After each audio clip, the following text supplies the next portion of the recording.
Yesterday, President Trump took a visit to the Federal Reserve and met with Chair Jerome Powell.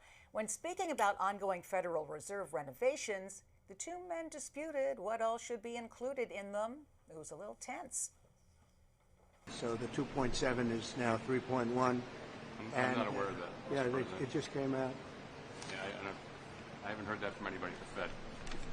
Yeah, it just came out. This came from us? Yes. I don't know who does that.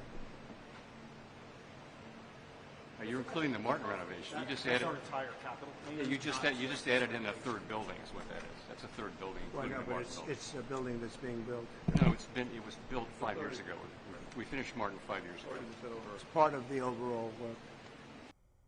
So joining us to break down that bit of an awkward moment between the president and the Fed chair is the Hill's White House reporter, Alex Gangitano. Alex, thanks for being with us this morning. Thanks for having me. So we saw that little exchange, but what is sort of the president's overall beef with this project and by extension Jerome Powell? Yeah, it was really interesting to watch the White House officials, top aides to the president, have really had an issue with this renovation project for weeks now, kind of using it as a top issue to get at Powell, while the president has used Powell as such a foil for what he wants to see the economy look like. We've seen him, post on True Social almost daily about how Powell needs to lower interest rates, and the issue he has with him is that. Meanwhile, this renovation project has kind of jumped in as something that White House aides are focused on. And so the president said, I'll go to the Fed and I'll take a look at this renovation project. Now, watching them actually talk about it, of course, there was that tense moment that Powell said that was a 5-year-old building project.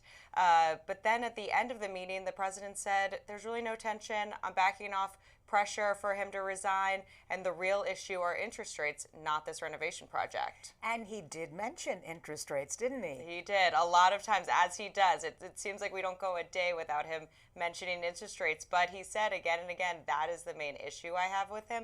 Even in front of Powell, they actually shared a laugh when someone asked, is there anything he can do for you to kind of back off, and he said, lower interest rates, and they both laughed about it.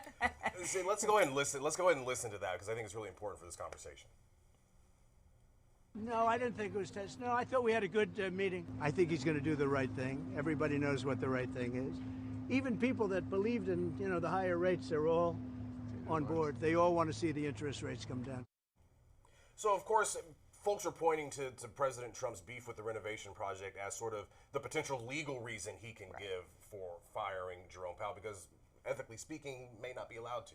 That's right. I mean, the Fed is an independent agency. The president has been given some leeway to tap into independent agencies. We saw him do so with the consumer production safety out in Maryland. He was able to fire some Democratic-nominated people on that panel, and judges backed him and said you can. So there is some precedent being set there, but the Fed, is the Fed. When I talk to sources, there are people that say you don't mess with the Fed, not to mention the impact that it has on the markets. I think even more than the legal dilemma that the White House thinks they'd be in, the markets are the real thing that the president, we know, watches very closely, but the whole White House is watching that. When he even brought up the idea of firing Powell yesterday, markets dipped. They don't want to see that happen. And so they were kind of testing the waters there, and you saw then again yesterday he really back off of that.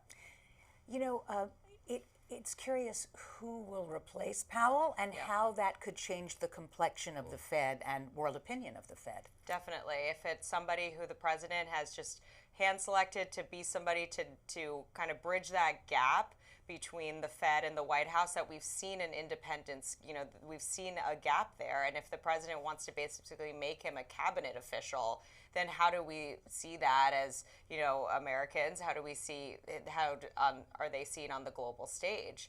I think that's a good question. One question is, would Treasury Secretary Scott Bessent be able to fill the role and as a dual role, and what does that mean for the Fed going forward? Would that completely change the makeup of the Fed if you had a sitting Treasury Secretary be the chairman of the Fed? And we know Bessent is very close to the president, has been very loyal to him during this tariff talks, really been driving his agenda forward. And so that would be a huge pick for him. So we know the president is not shy from setting new precedent. Exactly. Alex Gangitano with the Hill. Alex, Thanks so much.